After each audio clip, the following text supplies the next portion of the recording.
नमस्कार, स्वराज करियर में आपका स्वागत है। मैं हूं आपके साथ चैताली पाटिल। स्वराज करियर में आज बात करेंगे एग्रीकल्चर विषय की। जी हां, भारत कृषि प्रधान देश माना जाता है। समय के साथ एग्रीकल्चर में काफी बदलाव आए हैं और वर्तमान समय में लोग कृषि को करियर के रूप में अपना रहे हैं। लोग लाखों की नौकरी को छोड़कर नई तकनीक से खेती कर रहे हैं और एक नौकरी वाले से ज्यादा आय अर्जित कर रहे हैं। अगर आप भी कृषि से जुड़ाव महसूस करते हैं तो 10वीं के बाद ही आप कृषि से जुड़े विभिन्न कोर्सेज में प्रवेश लेकर इस और अपने करियर का निर्माण कर सकते हैं। आज चर्चा इसी विषय को लेकर ज्यादा चर्चा के लिए हमारे साथ मौजूद है डॉक्टर ललित कुमार वर्मा, जो कि असिस्टेंट प्रोफेसर एग्रीकल्चर है भाभा यूनिवर्सिटी भोपाल में।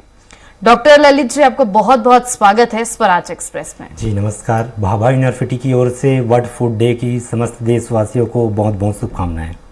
जी ललित जी, सबसे पहले मेरा सवाल है कि अगर कोई स्टूडेंट जो है इस फील्ड में जाना चाहता है 10th के बाद, तो कौन सी ऐसी फील्ड है वो चूज कर सकता है और कैसे उस फील्ड में जा सकता है? देखिए, सबसे पहले जो बच्चे 10वीं के बाद वो अपना पढ़ाई जो है 11th 12th जो है एग्रीकल्चर से स्टार्ट करें। अपना जो स्ट्रीम है एग्रीकल्चर ले या बायोलॉजी भी ले सकते हैं। बीएससी एग्रीकलचर में एडमिशन के लिए उनको 11वीं 12वीं एग्रीकल्चर होना चाहिए या बायोलॉजी से होना चाहिए। उनके बाद फिर सेंट्रल लेवल पे और स्टेट लेवल पे बहुत सारी एग्रीकल्चर की एग्ज़ाम होती है बीएससी एग्रीकल्चर में एडमिशन के लिए। देन उनके थ्रू बच्चे तैयारी करके अपना आगे करियर बना सकते हैं, एडमिशन ले सकते हैं। जी ललित जी, बात की जाए अगर कोई स्टूडेंट बीएससी एग्रीकल्चर लेता है तो सबसे पहला सवाल यही है कि आखिर क्यों बीएससी एग्रीकल्चर ले? देखिए, बहुत सारी ऐसी सेक्टर है, जैसे बीए है, बहुत सारी कोर्सेज है जो बच्चे लेके पढ़ सकते हैं। लेकिन मैं समझता हूँ कि बीएससी एग्रीकल्चर एक ऐसा कोर्स है जिसके माध्यम से बच्चा एक अपना जॉब ना मिले उस संबंध में अपना एक व्यवसाय भी स्थापित कर सकता है, एक अपना बिजनेस तैयार कर सकता है, साथ में कई लोगों को एक रोजगार की संभावनाएं भी दे सकता है। अगर जॉब भी ना मिले तो अपने खुद का एक जो खेती है, खेती को एक अच्छे ढंग से एक नई टेक्नोलॉजी, एक नई साइंस के माध्यम से कर सकता है। क्योंकि खेती पहले से भी होती आ रही है और आज भी हो रही है, लेकिन उस खेती में टेक्नोलॉजी और साइंस की कमी है। तो उसी टेक्नोलॉजी और साइंस को बच्चे जो है करके आगे एक अपना संभावना देख सकते हैं। जी ललित जी, बीएससी एग्रीकल्चर की अगर बात की जाए तो पहले का टाइम ऐसा था जब जो स्टूडेंट्स है वो बीएससी एग्रीकल्चर की तरफ उनका जो रुझान है वो काफी कम देखने को मिला। लेकिन जब नई टेक्निक्स आई, नई चीजें जो है इसमें इन्वॉल्व हुई, तब से बच्चों का जो बीएससी एग्रीकल्चर है उसकी तरफ रुख जो है वो ज्यादा हो गया है। तो ऐसे में देखा जाए तो बीएससी कल्चर अगर एग्रीकल्चर कोई करता है तो आगे क्या क्या स्कोप है, और अगर बात की जाए पोस्ट ग्रेजुएशन की तो उसमें भी क्या कर सकता है स्टूडेंट? देखिए, सबसे पहले बच्चे जो बीएससी एग्रीकल्चर में एडमिशन लेने के बाद उनको अगर आगे की तैयारी करना है तो एग्रीकल्चर फर्स्ट ईयर से इनको ध्यान देना पड़ेगा, शुरुआती स्टेज पे ही, कि हमको अगर आगे जाना है, आगे अपना करियर और देखना है, मास्टर करना है, पीएचडी करना है, पोस्ट डॉक्टरल करना है, तो उनको बीएससी एग्रीकल्चर में रहती तैयारी करना है। और तैयारी करते ही कई सारी ऐसी यूनिवर्सिटीज़ है जहाँ पे assistant professor, technical assistant, JRF, SRF, ऐसी बहुत सारी जॉब वगैरह निकलती, इसमें भी जा सकते हैं। उनके अलावा और भी सेक्टर हैं, कोर सेक्टर, जैसे एनएचबी, नेशनल हॉर्टिकल्चर बोर्ड, आपका APEDA, ISRO, Indian space research organization, बहुत सारी संस्थाएं हैं जिसमें रोजगार नए नए आते रहती हैं। उनमें अपना रुझान दिखा सकते हैं बच्चे। साथ में अगर मास्टर की कोर्स करना चाह रहे हैं तो बीएससी एग्रीकल्चर के बाद जो यूनिवर्सिटीज़ हैं, अपना एक कॉमन टेस्ट रहती है एडमिशन के लिए मास्टर में, तो बच्चे उसमें अपना एडमिशन ले सकते हैं एक अच्छा तैयारी करके। इसमें आपका एग्रोनॉमी ब्रांचेज जो है आपका अलग अलग हो जाती है स्पेशलाइजेशन के बेस पे। Agronomy, horticulture, plant breedings, soil science, entomology, pathology, ऐसी बहुत सारी ब्रांचेस हैं जो अलग अलग माइक्रो होते जाती है, जिसमें बच्चे अपना एडमिशन ले सकते हैं, करियर बना सकते हैं आगे। जी ललित जी, जैसे अभी आपने बताया कि बहुत सारी इसमें ब्रांचेस होती है, मैं चाहूंगी कि आप हमारे दर्शकों को एक सही तरीके से स्पष्ट करके बताइए कि आखिर ये ब्रांचेस कौन कौन सी होती है और इन ब्रांचों को करने के बाद क्या बेनिफिट है जो उनको आगे चल के मिलता है। क्योंकि कई स्टूडेंट बीएससी एग्रीकल्चर ले तो लेते हैं, लेकिन उसके अंदर क्या क्या सब्जेक्ट है, लाइक हॉर्टिकल्चर हो गया, एग्रीकल्चर में भी डिफाइन होते हैं, बायोलॉजिकल, जूलॉजी चीजें अलग होती है, तो किस तरीके से उसे कर सकते देखिए, बीएससी एग्रीकल्चर एक बैचलर डिग्री है। बैचलर डिग्री के बाद मास्टर करने के लिए जो अलग अलग ब्रांचेस हैं उनमें है, पहला आपका एग्रोनॉमी है, हॉर्टिकल्चर है, उद्यानिकी, आपका मृदा विज्ञान है जिसमें आपका एक सॉइल साइंटिस्ट बन सकता है अगर आगे जाता है तो, आपका पैथोलॉजी है, एंटोमोलॉजी है। तो जो एग्रोनॉमी जो लेना चाहते हैं बच्चे, उनमें उनको जितने भी धान्य फसलें हैं, आपकी फसल जैसे धान, गेहूँ, चना, मक्का जो लगाते हैं, इन्हीं के बारे में उनको स्टडी कराया जाता है, पढ़ाया जाता है। इनमें एक आगे रिसर्च की ओर जाती है मास्टर करने के लिए। देन अगर कोई बच्चा उद्यानिकी में जाना चाहता है, इनमें फल, फूल, सब्जियां और इनसे बनने वाले जो भी उत्पाद हैं उनके बारे में पढ़ाई किया जाता है। देन अगर आगे हैं तो जैसे हमारी विभिन्न फसलें होती हैं, उन फसलों में बहुत सारी कीड़े लगती हैं, तो उन कीड़ों के बारे में अध्ययन करने के लिए एग्रीकल्चर एंटोमोलॉजी लिया जाता है। ये ब्रांचेस हैं। और विभिन्न फसलों में बहुत सारी बीमारियां भी लगती हैं, उन बीमारियों की बचाव कैसे करना है, कौन कौन सी बीमारी लगती है, उनके क्या क्या उपाय हैं, कौन कौन सी दवाई है, इन चीज़ों के बारे में अध्ययन के लिए प्लांट पैथोलॉजी का अध्ययन किया जाता है। इनके अलावा मेट्रोलॉजी है, जो हमारी मौसम है, रोज़ फेरबदल होते रहती है हमारी इस मौसम में दिन प्रतिदिन, और नई नई चीज़ें आते जाती हैं, कभी आंधी, कभी बारिश, कभी तूफान, कभी बारिश नहीं होता। तो इन चीज़ों के अध्ययन के लिए आपका मेट्रोलॉजी सब्जेक्ट होती है, इनमें भी जा सकते हैं बच्चे। तो ऐसे ढेर सारे कोर्स सेक्टर हैं जिसमें बच्चे अपना लेके आगे बढ़ सकते हैं। जी ललित जी, अगर बात की जाए, एक किसान है और दूसरा एक ऐसा छात्र या कह ले कि एक ऐसा इंसान जिसने बीएससी एग्रीकल्चर किया है, इन दोनों में क्या अंतर होता है? देखिए, एक किसान क्या है, किसान के पास टेक्नोलॉजी और साइंस की कमी है, लेकिन एक बीएससी एग्रीकल्चर के पास वही साइंस और टेक्नोलॉजी है, और वही चीज़ों को उनने 4 साल के कोर्स में गहन अध्ययन किया है, गहन पढ़ाई किया है। क्योंकि किसान को नॉलेज नहीं है कि हमारी फसल में कब कौन सी कीड़े और कौन सी बीमारी लगने वाली है, लेकिन एक बीएससी एग्रीकल्चर पढ़ा हुआ लड़का बंदा, उनके पास ये नॉलेज है, ये जानकारी है कि हम कौन सी फसल लगा रहे हैं तो कौन सी बीमारी लग रही है और इस बीमारी का बचाव क्या करना है, हमको कौन सी फसल के लिए किस टाइप की वैरायटी लगाना है।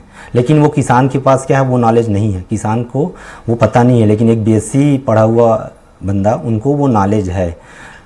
और दूसरी अंतर ये है कि किसान कभी भी, आप देखिएगा मार्केट में भी जाएंगे तो किसान क्या है, जब भी कोई किसान खेती करता है तो एक ही सीज़न में उनकी फसलें या कोई भी चीज़ें हैं हार्वेस्ट होकर मार्केट में पहुंचती है, तो उनके वजह से उनको रेट नहीं मिल पाता। लेकिन एक बीएससी पढ़ा हुआ बंदा, उनको नॉलेज है कि मार्केट की वैल्यू कब बढ़ने वाली है और कब घटने वाली है, कौन से सीज़न में किस फसल की रेट बढ़ेगी, तो उनको नॉलेज है। तो उस हिसाब से वो खेती करके अपना पैसा अर्जित कर सकता है।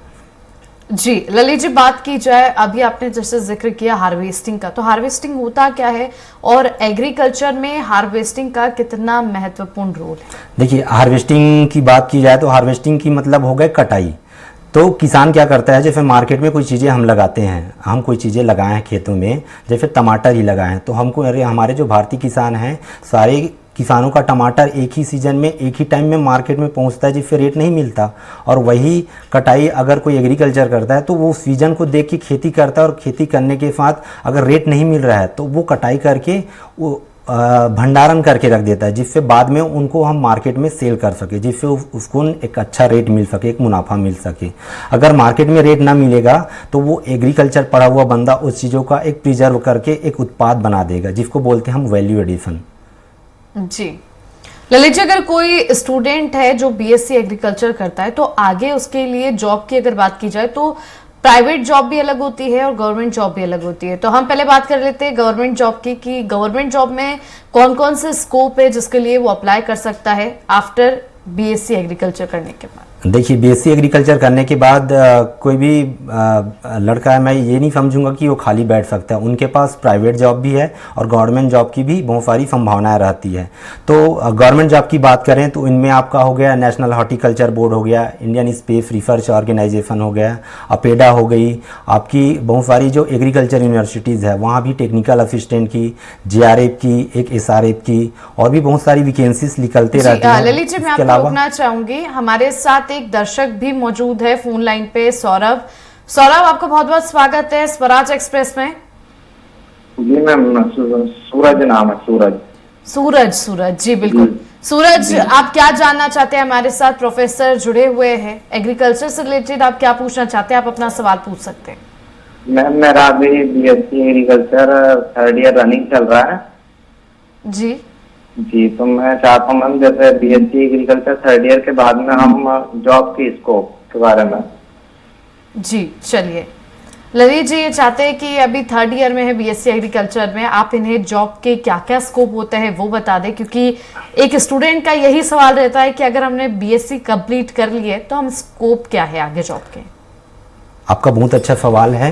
देखिए, सबसे पहले आप अभी थर्ड ईयर में हैं, तो थर्ड ईयर में रहती ही जो बहुत सारी कॉम्पिटेटिव बुक आती हैं, उन बुक्स को खरीद लीजिए और ख़रीदने के बाद तैयारी अभी से स्टार्ट कर दीजिए, क्योंकि जब आप फोर्थ ईयर में जाएंगे तो आपके पास टाइम की कमी रहेगी। साथ में आप अभी से पढ़ाई स्टार्ट कर दीजिए। दूसरी चीज़ें, जो स्टेट गवर्नमेंट की वैकेंसी निकलती है, जैसे आरईओ ग्रामीण कृषि विस्तार अधिकारी, ग्रामीण उद्यान की विस्तार अधिकारी, एडीए की असिस्टेंट डायरेक्टर ऑफ हॉर्टिकल्चर की, ऐसे बहुत सारी वैकेंसी निकलती रहती है, बी कीपिंग की, फॉरेस्ट की, ऐसे बहुत सारी वैकेंसी निकलती रहती है। आप रेगुलर एक गवर्नमेंट सरकारी रिजल्ट वगैरह है, बहुत ऐसी संस्थाएं हैं जिसकी वेबसाइट है, आप रेगुलर चेक करते रहिए और अप्लाई करते रहिए। जी सूरज, आपका कोई और सवाल ललित जी से?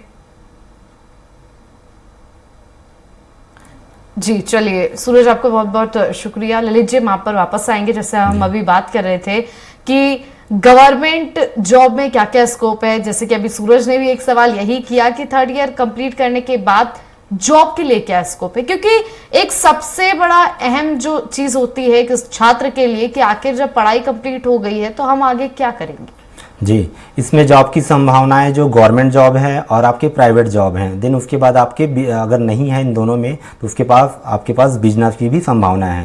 पहली बात है जॉब की, तो गवर्नमेंट जो सेक्टर है, जो एग्रीकल्चर यूनिवर्सिटीज़ हैं, वहाँ रेगुलरली 2 दिन 4 दिन कभी ना कभी निकलते रहती। बहुत सारी ऐसी पोस्ट है जो जेआरएफ हो गई, एसआरएफ की पोस्ट हो गई, सीनियर रिसर्च फेलोशिप की, टेक्निकल असिस्टेंट की, टीचिंग एसोसिएट की, ऐसी बहुत सारी प्रक्षेत्र विस्तार अधिकारी की, ऐसी बहुत सारी यूनिवर्सिटीज़ के थ्रू ही जॉब निकलती है। देन उसके बाद जो गवर्नमेंट है आपका, उनके थ्रू ग्रामीण कृषि विस्तार अधिकारी, ग्रामीण उद्यान की विस्तार अधिकारी, आपका एडीए की, assistant director agriculture, assistant director horticulture, और भी ऐसे वैकेंसीज निकलते रहती है। इसके अलावा जो बाकी संस्थाएं हैं, कोर सेक्टर, अपेडा जैसे मैंने बताया था, इसरो वगैरह हो गई, एनएचबी वगैरह हो गई, इनमें भी आपकी संभावनाएं निकलते रहती, जॉब आती रहती हैं, तो उनमें जा सकते हैं। इनके अलावा प्राइवेट जो कंपनी है, टॉप कंपनीज हैं, जैसे न्यूजी वीडियोज हो गया, एडवांटा हो गई, यूपीएल हो गई, ऐसी बहुत सारी कंपनियां हैं, उनमें भी हम रोजगार की संभावनाएं तलाश कर सकते हैं। जी बिल्कुल ललित जी, अगर बात की जाए कि अगर कोई स्टूडेंट जो है एकेडमिक्स में ही जाना चाहता है, एग्रीकल्चरल फील्ड में ही आगे, तो क्या कोई ऐसा कॉम्पिटिटिव एग्जाम स्पेशली होता है जिससे वो एकेडमिक्स में प्रोफेसर या असिस्टेंट प्रोफेसर के लिए अप्लाई कर सके? जी देखिए, बच्चे मतलब जब कोई बीएससी एग्रीकल्चर कंप्लीट कर लिया, देन आगे मास्टर डिग्री कर रहा है, क्योंकि प्रोफेसर असिस्टेंट प्रोफेसर बनने के लिए पहला क्वालिफिकेशन होता है एमएससी पास आउट होना चाहिए, साथ में उसके पास नेट की सर्टिफिकेट होना चाहिए, नेशनल एलिजिबिलिटी टेस्ट बोलते हैं इसको, जो एएफआरबी लेती है, agriculture scientist recruitment board.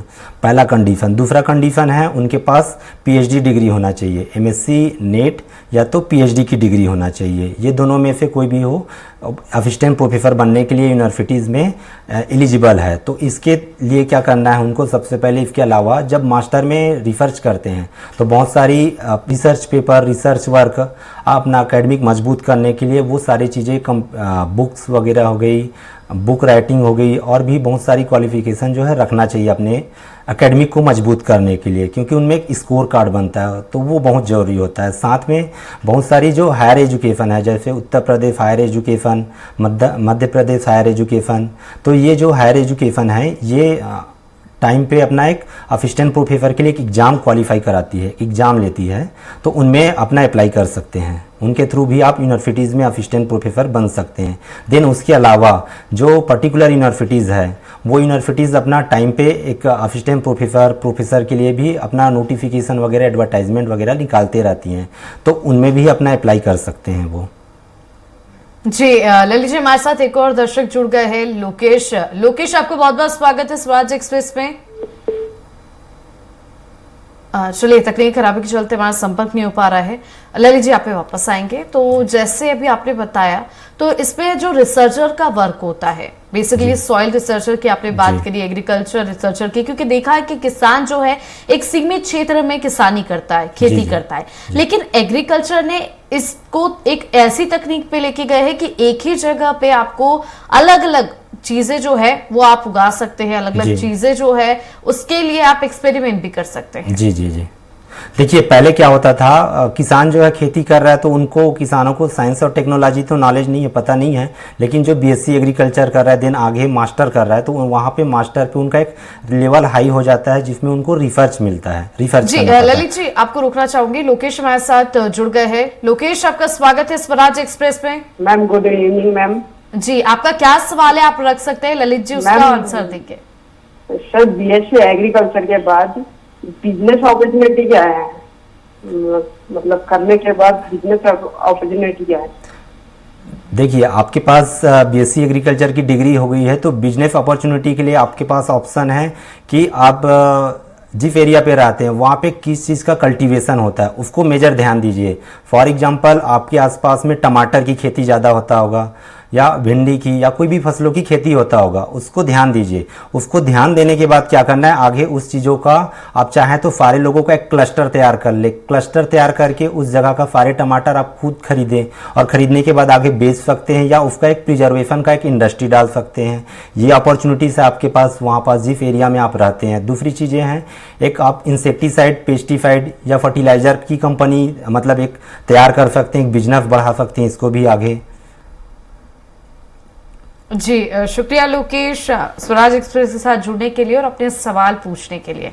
Lalit ji, आप पर आएंगे। जो हम बात कर रहे थे कि रिसर्चर का मेन वर्क क्या होता है, चाहे फिर वो सॉइल रिसर्चर हो या फिर अलग अलग वैरायटी की जो हम बात कर रहे थे अभी। जी, देखिए, आवश्यकता ही आविष्कार की जननी है बोलते हैं। जब हमको कोई चीज़ें लगती हैं तभी उसका आविष्कार होता है, इसी टाइप का है। देखिए, पहले के टाइम में ज़मीन थी, आज धीरे धीरे ज़मीन कम होते जा रही है, तो कम ज़मीन पे हमको ज़्यादा पॉपुलेशन को खिलाना है, खाद्यान्न पैदा करना है, बहुत सारी चीज़ें करना है। पहले क्या था, एक पेड़ पे एक ही फल मिलते थे, हमको एक ही चीज़ें मिलता था। आज ऐसा आविष्कार हो गया है कि एक पेड़ पे आप दो चीज़ें ले सकते हैं, एक पेड़ में ही बैगन और टमाटर ले सकते हैं। स्पेशली आप खेती जो है बहुत आगे बढ़ चुका है। पहले एक ही पेड़ पे होता था टमाटर और बैगन अलग पेड़ पे, लेकिन आज हम एक ही पेड़ पे बैगन और टमाटर पैदा कर सकते हैं। ये चीज़ें आविष्कार कर चुके हैं। तो इस टाइप का जो रिसर्चर होता है वो धीरे धीरे आगे बढ़ते जा रहे हैं। हम ये चीज़ें नहीं कर पा रहे हैं, ऐसा संभावनाएं नहीं है। हम वो चीज़ें भी ला चुके हैं कि स्पेस में भी खेती होना स्टार्ट हो रहा है, ऐसे कंडीशन आ चुके हैं। तो इस टाइप का चीज़ें हैं रिसर्चर के लिए। जी ललित जी, अगर बात की जाए कि आजकल जो है एग्रीकल्चर में ही बात करें तो जैसे दवाओं का छिड़काव किया जाता था, पेस्टिसाइड्स का छिड़काव, लेकिन तकनीक जो है वो काफी आगे बढ़ गई है। ऐसे में कभी कभार जो कुछ लोग जो है वो इंजेक्शन का भी इस्तेमाल जो है वो करते हैं, तो क्या ये सही होता है? क्योंकि इंजेक्शन से अगर वो चीज नॉर्मली नेचुरली जो उग रही होती है, वो इंजेक्शन लगा दिया तो वो ऑटोमेटिक बड़ा हो गया। जी जी। तो अब क्या उसमें उतने पोषण आते हैं और उतने ही पोषण जो है क्या हमारी शरीर में भी जब हम खाते हैं तो जाते हैं? जी बिल्कुल बिल्कुल। इसीलिए हमारी जो गवर्नमेंट है इंडिया है वो बहुत सारी चीज़ों पे रोक लगा रही है धीरे धीरे। जैसे पहले हम जो केला खाते थे, केला खाते हैं आज भी पका हुआ, तो उसमें कैल्शियम कार्बाइड का स्प्रे किया जाता है, छिड़काव, तो उसको बैन किया गया। ऐसी बहुत सारी पेस्टिसाइड थी जिनका हमारे इस मनुष्य के लिए और हमारी इस इन्वायरमेंट के लिए सेफ्टी नहीं थी, तो ऐसी बहुत सारी चीज़ों को बंद किया गया, रोका गया, जिसका हार्मफुल डायरेक्ट या इनडायरेक्ट हमारी बॉडी के लिए कहीं ना कहीं थी। कभी सुना होगा आपने एक बीटी ब्रिंजल करके, बीटी ब्रिंजल हमारे इंडिया में बैन है, नहीं यूज़ कर रहे हैं। बीटी ब्रिंजल क्या था, एक बैक्टीरिया को इंजेक्ट करके तैयार किया गया पौधा था जो हमारे मनुष्य के लिए एक हार्मफुल था। तो इसी तरह बहुत सारी ऐसी पेस्टिसाइड है, बहुत सारी चीज़ें हैं या बहुत सारी हार्मोन्स है जिसका हमारी इस मनुष्य के लिए डायरेक्ट या इनडायरेक्ट रूप से कहीं ना कहीं उसका इफेक्ट पड़ रहा है। तो इसीलिए गवर्नमेंट ने इन सब चीज़ों पर रोक लगाया गया है। जी, अगर बात की जाए, हमारे साथ एक दर्शक और जुड़ गए हैं, करण। तो करण, आपका बहुत बहुत स्वागत है स्वराज एक्सप्रेस में। आप क्या सवाल करना चाहते हैं? मैम, मेरा बीएससी एग्रीकल्चर है और मैं एमएससी करना चाह रहा हूँ मैम। तो मुझे सर से जानकारी लेनी है कि कौन से सब्जेक्ट से मैं एमएससी करूँ सर। जी ललित जी उत्तर जी दीजिए। देखिए, आपने बीएससी एग्रीकल्चर किया है, अच्छी बात है। आगे एमएससी करना चाह रहे हैं तो इसके लिए कोई भी सब्जेक्ट छोटा या बड़ा नहीं होता है। सारे सब्जेक्ट का अपने अलग अलग टाइम पे, अलग अलग जगह पे, अलग अलग समय पे सबका इम्पोर्टेंस है। आपको जिस सब्जेक्ट में रुचि है, जिसमें आपको जाना है, आप वहाँ पे जा सकते हैं।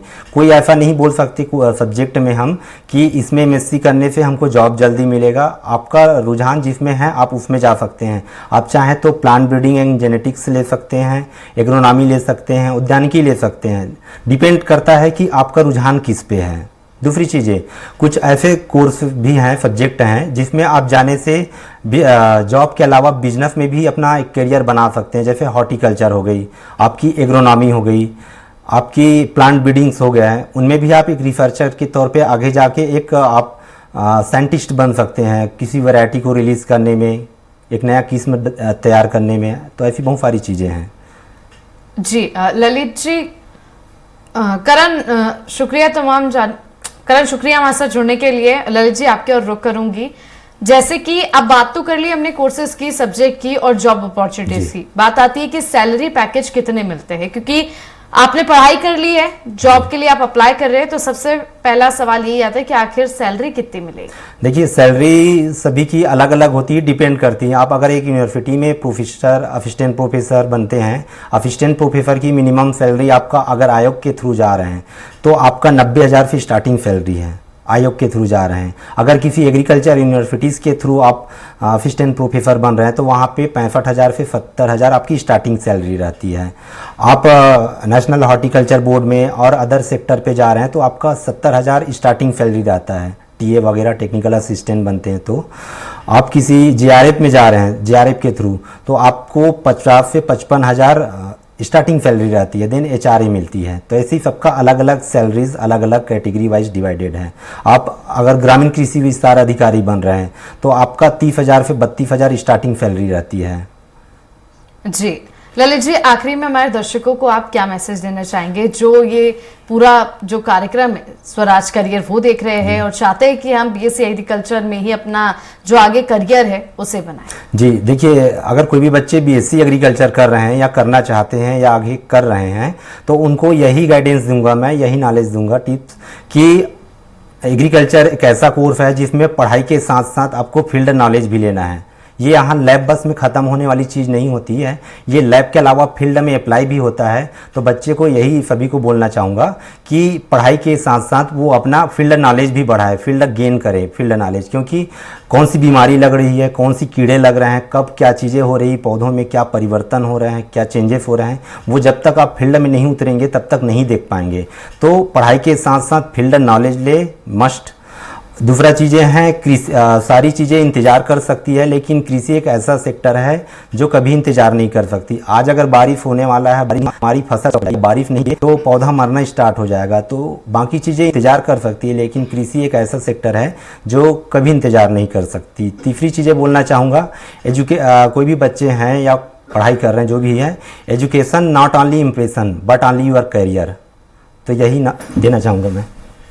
जी ललित जी, बहुत बहुत शुक्रिया स्वराज एक्सप्रेस के साथ जुड़ने के लिए और बताने के लिए कि आखिर एग्रीकल्चर क्या है और उसमें कैसे आप अप्लाई कर सकते हैं, सैलरी पैकेजेस क्या होते हैं। तो देखा आपने कि किस तरीके से डॉक्टर ललित कुमार वर्मा, जो एक असिस्टेंट प्रोफेसर है एग्रीकल्चर में भाभा यूनिवर्सिटी में, उन्होंने बताया कि किस तरीके से बीएससी एग्रीकल्चर में आप जो है एडमिशन ले सकते हैं, क्या प्रोसेस होती है, क्या सैलरी पैकेज होते हैं, क्या जॉब अपॉर्चुनिटीज होती है, और साथ ही साथ हमने दर्शकों के भी प्रश्नों के उत्तर जो है वो यहाँ पर उनने दिए और बताया कि किस तरीके से उन्हें क्या लेना है, एमएससी अगर एग्रीकल्चर करना है तो कैसे कर सकते हैं। इसी तरीके की खास स्वराज करियर से जुड़ी अपडेट्स हम आपके लिए लेके आएंगे। देखते रहिए स्वराज एक्सप्रेस। नमस्कार।